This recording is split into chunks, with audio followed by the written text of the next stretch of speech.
Hey, Roger True here, back with another episode of the Roundup series where I talk about multiple things in regards to the Second Amendment. I don't go into great detail, but rather I just big picture it, more intended for those who maybe don't have as much time on their hands, but still want to stay informed around the Second Amendment. That's what I do here on the Roundup. Didn't do an episode of the Roundup last week, my bad. Here I am now. Let's go. Okay, so real quick before I get rolling, I'm just going to say there's no updates on Oregon ballot measure 114. I am not going to continue talking about this on a weekly basis. If there's any updates worth talking about, I will include them in the roundups. Other than that, I'm not going to keep mentioning it weekly because who knows when there's going to be another update. So I want to get that out of the way. No updates at this time. So going to get on to the actual talking points of this episode. Okay, so what we're talking about now is nothing good. Okay, so it's gonna have two talking points in one segment for this one.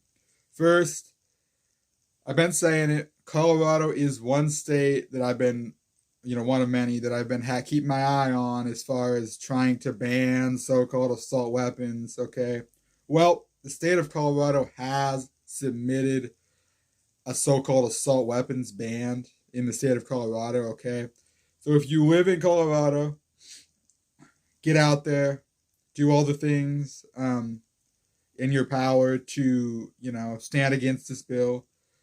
Obviously, you don't want this. Simply, okay. So if you're in Colorado, be aware of this. Okay, you don't want to end up like Illinois, which is the second talking point of this segment. Okay, Illinois. I've talked about it on the roundup a while back. They were trying to ban so-called assault weapons after the governor was reelected. Right after he was reelected, he started talking about this. Well, it's passed. Okay, so Illinois is now an assault weapon banned state. So-called, obviously. According to them, I don't believe in the term assault weapon. Anyway, yes, Illinois is now a state having banned semi-automatic rifles. Unfortunately, okay. So if you live in Illinois, it's just unfortunate for you. There's not really anything I have to say about it. This is also a magazine ban at 12 rounds, okay? Because they're so great, right? So good. Yeah, so among other things, I think this changes red flag laws a little bit too to make them worse, I imagine. So yeah, nothing good out of Illinois as far as that goes. It's unfortunate if you live there. If you're in Colorado, you don't want to end up like Illinois. So keep that so-called assault weapons ban in mind. They are trying to do that in Colorado. Okay, moving on to the next topic. Okay, so right now we're talking about New York. Okay, so I can't even say New York with a straight face. God. Okay, so New York submitted a bill basically looking to limit the amount of assault weapon ammunition you can purchase inside of a certain time period, okay? Just take a second to think about that, okay? So many issues involved in this, okay? First of all, assault weapon ammunition, that is nothing, okay? That is absolutely nothing, okay? What they are calling assault weapons, okay? They're in tons of calibers, okay? From 9mm, which is obviously a common handgun round, to 308, which is obviously a common bolt action rifle round. There is no such thing as assault weapon ammunition. I mean, there's no such thing as assault weapons, period. But obviously, I know what they're calling assault weapons, and it doesn't take a proprietary ammunition, these guns. It's so ignorant. It's clearly written by a person who doesn't know anything about firearms, anything about ammunition. Okay, so if all that isn't simply stupid enough on its own, well, you hear the limitation, okay? No more than twice the amount of ammunition to reload your assault weapon one time, okay? So basically they have a 10 round um, magazine ban in New York. So basically you can't buy more than 20 rounds of a so-called assault weapon ammunition in a 120-day period. Okay, so every 120 days you're allowed to buy 20 rounds of whatever assault weapon ammunition is. You can't even go to the range with that little ammunition. I don't even know if they are allowed to have ranges in New York. They probably not, honestly.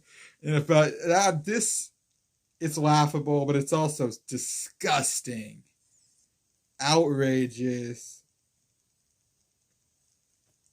This this is surprising even for New York to me. This is outrageous. Okay, I mean, Guns and Gadgets was talking about it a couple weeks ago. Talking about bullet control. This is it. Here it is, right? This is just another example of that. So it's something to watch out for. It'll get you. If you live in New York, you gotta watch out for this. Okay, so I'm gonna move on, but this had me absolutely baffled, speechless when I first seen it. This is outrageous. Anyway, getting on to the next topic. Okay, last but not least, we're talking about bump stocks. Okay, this is in the case of Cargill versus Garland. Okay, so this is out of the Fifth Circuit. Um, well, to back it up a little bit, bump stocks were banned after the tragic Las Vegas shooting, and where that psychopath used some firearms equipped with bump stocks to carry that out.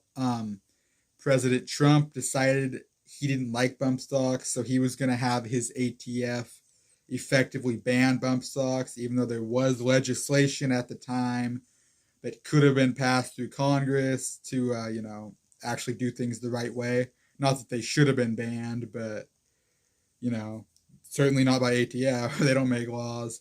Anyway, that's the backstory. So there were multiple suits filed, okay? One of which was Cargill versus Garland, okay? What now called that. Um, so, so basically, the Fifth Circuit, they basically overturned the bump stock ban. They said that ATF does not have the ability to do what they did. They didn't they didn't follow the law appropriately, basically, and they overruled the bump stock ban. Um, so that's great. Okay, now that does not mean bump stocks are going to be hitting the shelves again anytime soon. Nothing like that. Um, However, this is a big win. This is a big step in the right direction for bump stocks. Okay, maybe this will go to the Supreme Court. Quite possibly, there is a circuit split. Okay, which basically means other circuits have allowed the bump stock ban to remain, while the Fifth Circuit has now said no, that shouldn't be accepted, which means it's a circuit split, which does make the Supreme Court more likely to step in. So we just got to wait and see. Like I said, there's more steps that need to happen. It could go really any direction still at this time. However, big win on bump stocks, big step in the right direction. Okay, if you want to look more into this, you can do that. Tons of people have talked more in depth about it. I'm keeping this kind of vague because I still need to look into this more myself. I'll be honest. I got to look into this a lot more myself. If you care about this, you should too. Anyway, that's going to be it for this. Well, this has been another episode of the Roundup. Hope you learned something you didn't know already. That's the point of this series. If you want to continue seeing episodes of this series, you can subscribe to my channel. Let me know in the comments if there's anything else you would like to see me talk about on this channel. Other than that, I'm going to get out of here. Goodbye.